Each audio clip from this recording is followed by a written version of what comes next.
Oh, my friend was just they just went to see Nine Inch Nails last night, actually. He was sending me videos.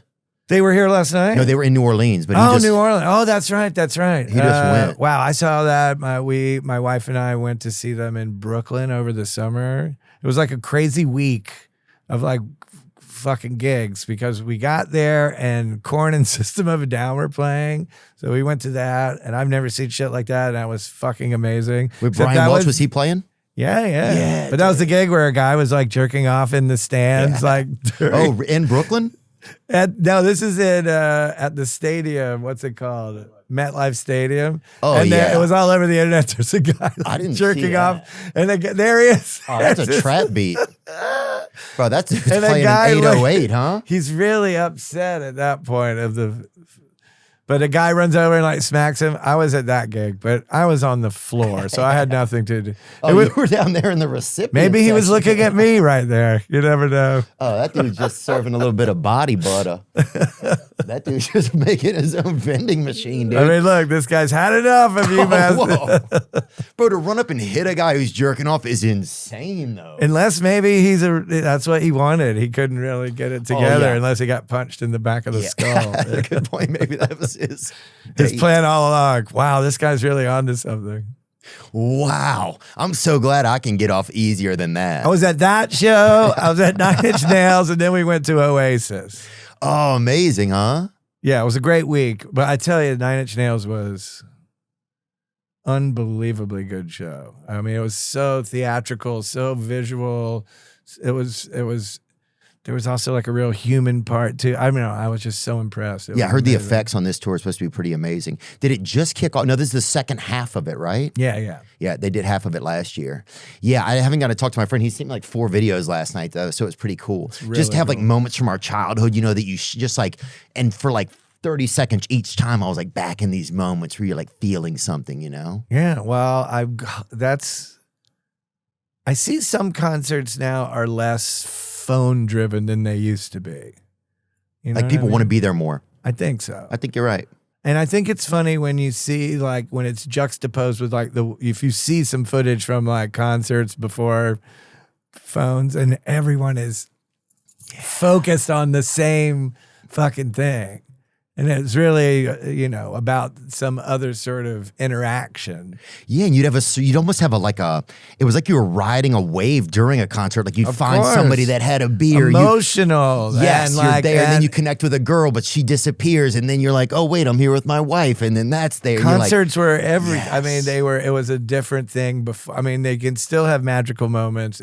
People can still be involved. Yeah. But your friend would go off to get and then somebody would go off to get beverages, and you would never see that person. Yeah. They were gone. Never saw them since. Yeah.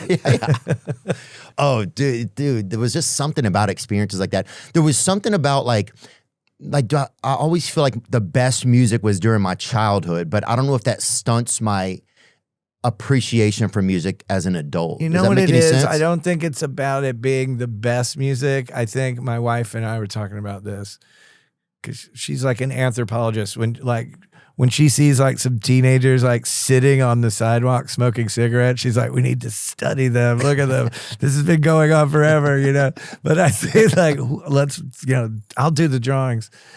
But I think what it is, and we talk about it, is when you're a teenager or you're an adolescent, you're so alive in a different way for the first time, from the childhood alive to like this now the way the world feels to me is going to be something different. And when that music comes, it's like fucking imprinted on like this fresh, you know what I mean? There's no one is swollen at that age. Yeah. Before that, you're kind of pulp, and this is like the first time you're a piece of paper. But it makes sense, you know what I mean? Because I feel that, I mean, I'm lucky that I'm not nostalgic. I don't really care about nostalgia. Oh, you don't get into that? It doesn't make me... things are the way they are when they're happening. And yes, there could be an aspect of something like, oh, I remember when I first heard that record, but I don't listen to like a record like, I don't know, it could be anything.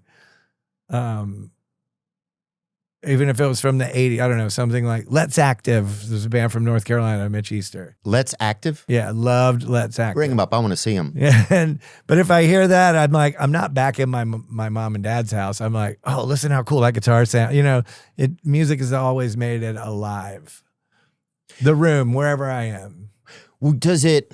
Yeah, it's funny because a lot of music, I think I immediately go back to place. I'm like a nostalgia junkie. I'm like a romanticist, like let's go back in time kind of guy. And I think I miss out on probably a lot of like life and present moments sometimes like that. But I don't know if I'm that upset about it. Maybe that's just who I am on this trip. You know? No. I mean, I don't think that's necessarily.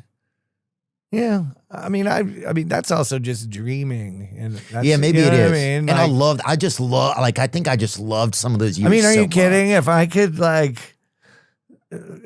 dress like a 17th century French aristocrat, I would. You know, I'd walk around with the wig and the like pants, and I would Yeah, I mean, touring, I still love it. I still think there's a lot of adventure to have, and it's the same kind of some of the things we were talking about.